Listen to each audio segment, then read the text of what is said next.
Hi, and welcome to the Literary Sipper. My name's Amber Vitti Hill, your host, and today we are going to be talking about to burn or not to burn. What to do with all of those journals and scraps of paper and notebooks filled to the brim with ideas and daily thoughts and artist pages and morning pages and whatever you want to call them. You have tons of them. You have boxes of them. They might be sketchbooks for you. They don't have to be journals. But this is a huge question and one that comes up over and over again. And the truth is, I'm of two minds, to burn or not to burn. That is the question.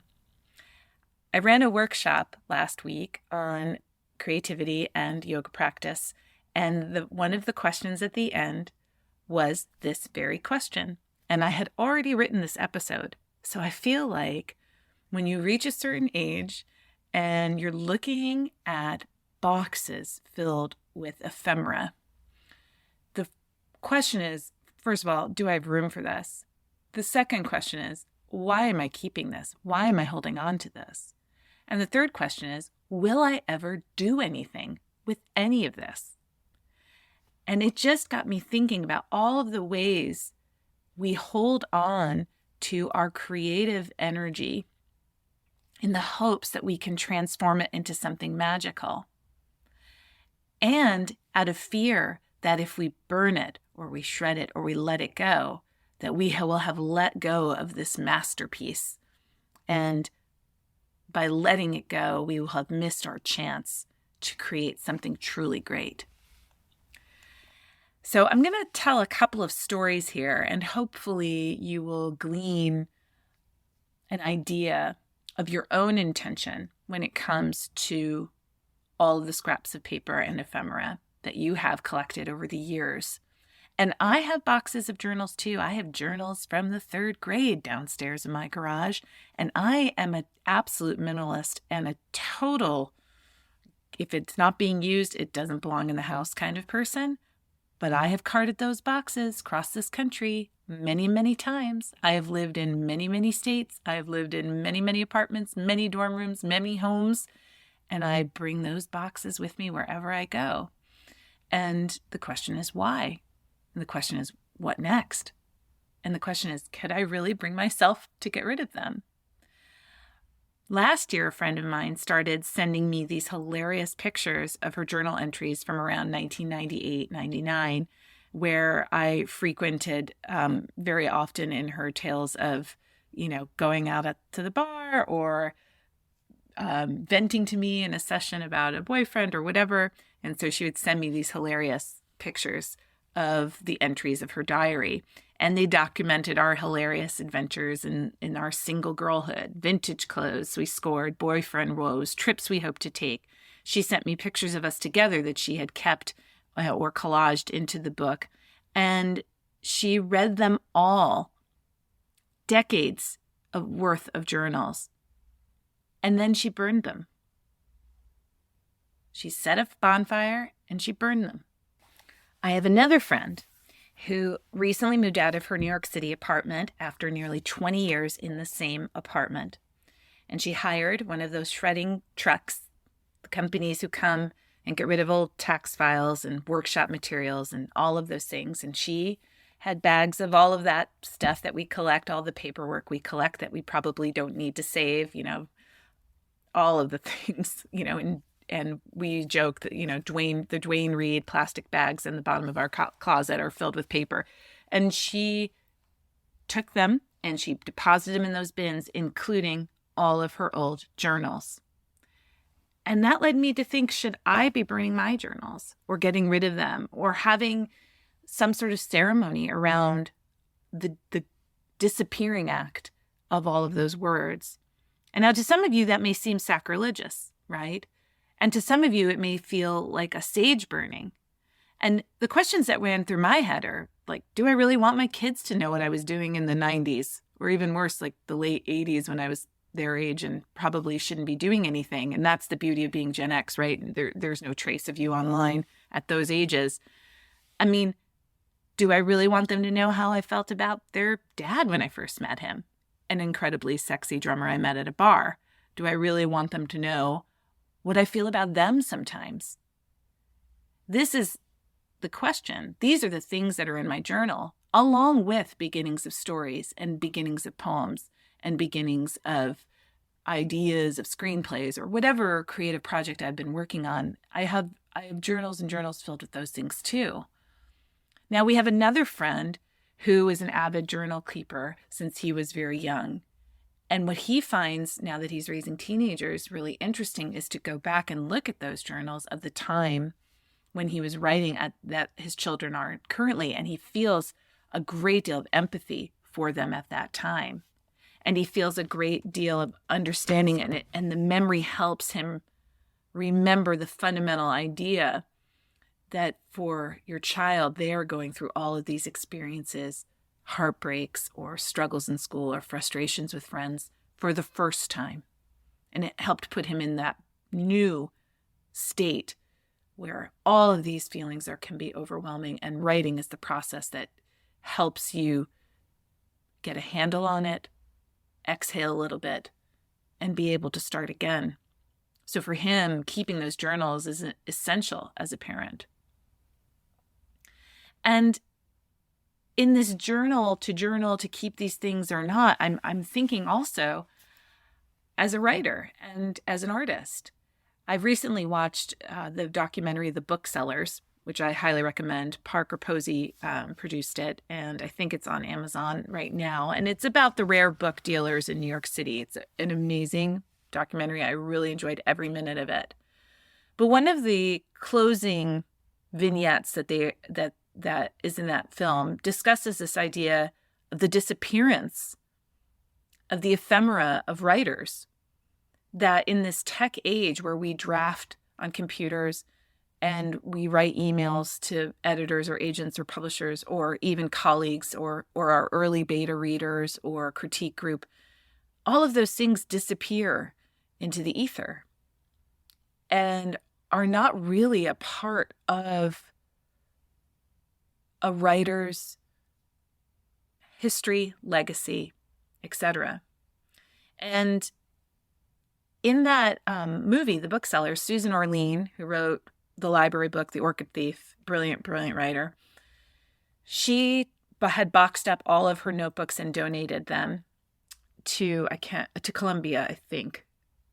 And when she was writing a recent book, she had to go back and access her own ephemera. She had to go back and access her own legacy in order to write what she was working on now currently. And a lot of the rare book dealers were discussing how that is going to be a passing, not fad, that's not the right word, but a passing exercise in studying authors and studying literature. You're not going to have all of the letters and scraps because people are keeping more and more digitally.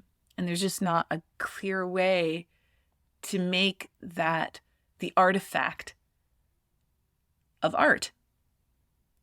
And when I think about the letters exchanged between Virginia Woolf and her editor, or Hemingway and Fitzgerald and Perkins, like you that's part of the storytelling. And so then it's even harder for me to think about getting rid of my own ephemera as part of my artifact. So I'm holding those two things in my hands, right? I'm holding my motherness, and my children are going to have to deal with all of my paper at some point. And also myself as an artist. It's not that I think that there's some magical idea in a scrap of paper I wrote 20 years ago. It's just the idea that that's where I've come from through all that practice and through all of the writing, that you come through those experiences to emerge the artist you are. And I guess the question of to burn or not to burn is, how do you use those journals or the paper scraps? How do you use that energy in your life? Is it a clearing out? Is it a catharsis? Because if that's the case, then you've been catharted, and you might see the burning as a closing act. Because you're going to create again. Or is the intention of all of those scraps of paper and journals to revisit them so that you can learn about maybe an emotional difficulty you're having, or maybe one of your characters is having, if you're a writer? Is it to dive into a space to put you in almost a trance so you can access some of those higher level feelings you have? The way listening to music can transcend you. Does going back and rereading your journals put you in a time and a place and an energy so that you can write from that space? Because those intentions are artistic intentions, and those intentions are different, right? They're different than just documenting your life. And if you burn them, then somehow your life has less meaning? I'm not sure. But I do know that to my friends who have gotten rid of all of that, there's a delicious lightening and a beginning again. And it's not as if they stopped journaling. They just moved on from those that were collecting dust in boxes in the backs of closets and garages. And that's different than working with the words that you've put down on paper before and getting new information and new thoughts from them, new energy. There's that old story, Hemingway's wife lost the manuscript on the train or left it behind, and he was devastated, and I think it caused the divorce of that particular wife. And then he goes back and he writes, I believe it was Farewell to Arms. I'm not sure which book at this point, but he starts again in an even more powerful way. And it is in that letting go that you can emerge greater, right? The proverbial phoenix from the ash. But it is this idea of, why are you keeping these things? What are you hoping to get from them? What kind of magic or sorcery are you hoping to conjure? And also, are they record of, hey, I was here and I made something, and this is my hobby, and this is my way of processing the world. And when I look at those journals, I feel a certain way about them. And I think there's no clear answer to burn or not to burn. It doesn't really matter. What matters is your intention. What matters is, what is it you want from them? What is it you're hoping to find? What is it makes you feel when you look at them? Do you want a lightening of your load? Do you want a fresh start? Plus, there's just this idea of burning a book is very, very hard to do. I mean, that's one thing in Susan Orlean's book, The Library Book. She actually does burn a book to see what it feels like. Because in this day of banned books, it's a real powerful statement, and it always has been, of course. But what is it to burn your own words? Maybe just take a page and see what it feels like. Maybe take one of those 40 journals and see what it feels like. And if it feels light, it feels like it's making room for new things and new energies, then you might think about starting again. If it feels devastating and scary and you don't know why you did it, then it's not your time. But I do think there is power in closure. And it is in that fundamental idea that your next work isn't your best work. It's just your next work. And your last work wasn't your best work. It was just your last work. And to become detached from those feelings of best and last. And just always be thinking about what's next. I hope you're well. Keep making stuff. And I'll talk to you next time. Thanks for listening to The Literary Sipper. I hope you enjoyed this episode and learned something new. If you did, please subscribe and leave a rating and review if you're feeling especially generous. Until next time, keep reading, keep writing, and keep putting your voice in the world. It's waiting for you.